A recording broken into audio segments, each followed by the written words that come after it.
Welcome to Vandalia TV. I'm Nate Cesco, and if you're watching this video previous to March 1st, 2023, which you're definitely doing because you're young, hip, cool, and savvy, you can go to the cellar door and watch the premiere of the feature film BRAINROT, directed by Marshall Scott, who is our guest today. Marshall, thank you for being here. Thank you. I'm glad to be here. I already feel strange. No, Sorry. you're all good. I'm just like the most excitable person in the world. Okay. This is a feature film. I know that it's really hard to sum up an entire film in a very short amount of time, but can you just give us, the film is called BRAINROT. Can you give me a general, just a quick take of what this movie is generally about? It's set in a near-present reality where television is very actively being used to brainwash the population. Which is definitely not happening for real. Right. Well, this is happening in a very literal and direct sense, opposed to now, which is just like speculation. Also, full disclosure, we're not a journalistic entity, but I am in the movie for a very brief second.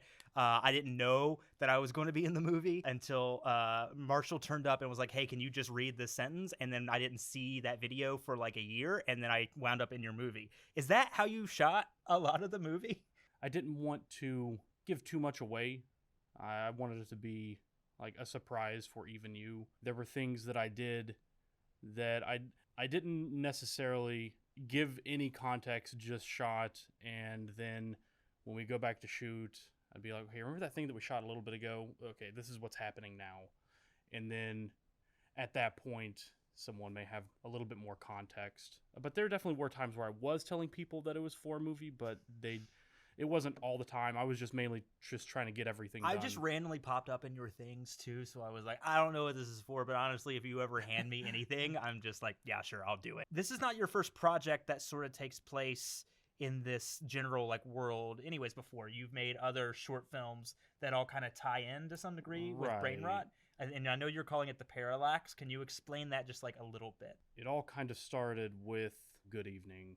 About 2 or 3 episodes into Good Evening, I started being like, oh, I can put some of this stuff in it. And I didn't necessarily have the idea originally to plant some kind of narrative, but I ended up doing that. And by the end of it, there were a lot of things that I set up in that initially I didn't plan on exploring any further. Mm-hmm. But for some reason, whenever I went to go do something else, I kept thinking of everything in the context that I already set up. Mm-hmm. Even if it was something that was seemingly unrelated, I was like, okay, well, I like these things about what this is. And so pretty much since I finished that, however many years ago it was, everything has kind of taken place in this in this little world, simply because I enjoy it. It's close to life, but it's also like worst case scenario close to life. Okay. And so I don't know.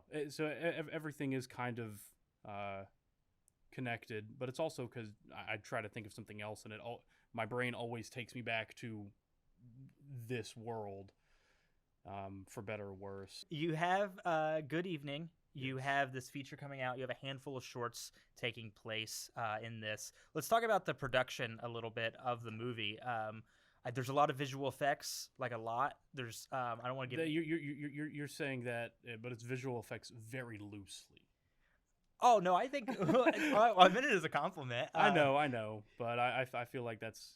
I mean, I'm proud of it, but it's still only with what I'm capable of. I think that it works out. Like I said, there's charm. There's spaceships. There's. What other kind of effects? Like a lot of green screen, a lot of mind waves. Yeah. I don't want to give away too much, but there's puppets. Did you make the puppet?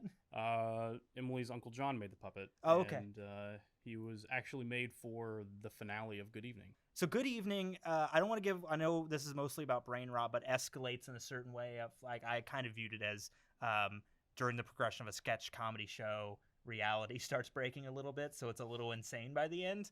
And then BRAINROT, I guess, then would take place after the events of Good Evening or coincide? Without giving an exact timeline, it's about 15 to 20 years past it. It all goes into that anachronism stew where the time period is ambiguous, so I can do whatever I want, and without specifying the time at which it takes place, everything still technically works. Yeah. This film is premiering. This is your first feature film. How do you feel like finally having produced something you've been making films for, I don't want to say how long?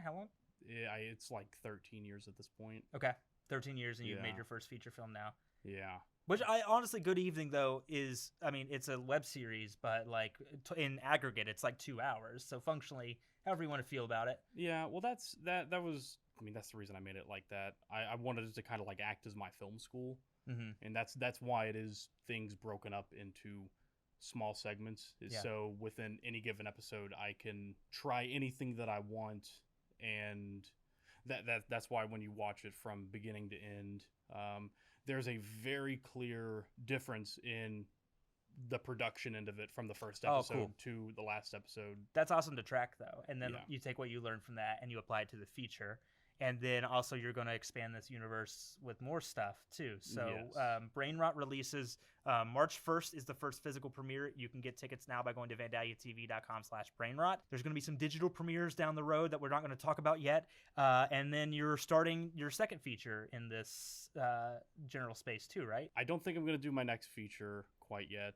I do know that I'm essentially, because I want to make my next one for money. Okay. And not like huge money, but like even if I have to facilitate it myself, I'm gonna give myself a little bit of time so I can actually, because BRAINROT was made with including my Adobe subscription, like $700. Okay. But I do plan on... I'm trying to track out what you paid monthly for your Adobe subscription to know how much of the movie was just your Adobe. Yeah. Well, it's also the student discount. So, oh, nice. Yeah, You're definitely a student. If it was not the student discount, it would have been more than $700. Oh, okay. Yeah. Yes. Frugal filmmaking. Yeah. But I'm not doing another feature immediately, but I am going to be doing something similar to Good Evening again in the meantime, because I can make that for little to no money and add as much flavor as I'm able to on my end, just with me sitting down, and have another like with the first one, how I used it as a film school. I'm going to kind of do that again, and it's all going to take place in the same universe and everything, but it's going to work similarly in that I'm using it to just further educate myself and get more experience and try new things, just so when I do get to the next one with some money and then another large thing's worth of experience, then it'll be completely different than this one. I honestly feel like, having watched this film several times now, it is a bit of a masterclass on like no budget filmmaking, because it has all the charm, all the scope, everything that you like want to come together in a movie for no money except for an Adobe subscription. Yeah, I equate it to how Ed Wood would try to make these large bombastic movies, but he had no money at all, and so they're always trying to be something that is more elevated than it actually is.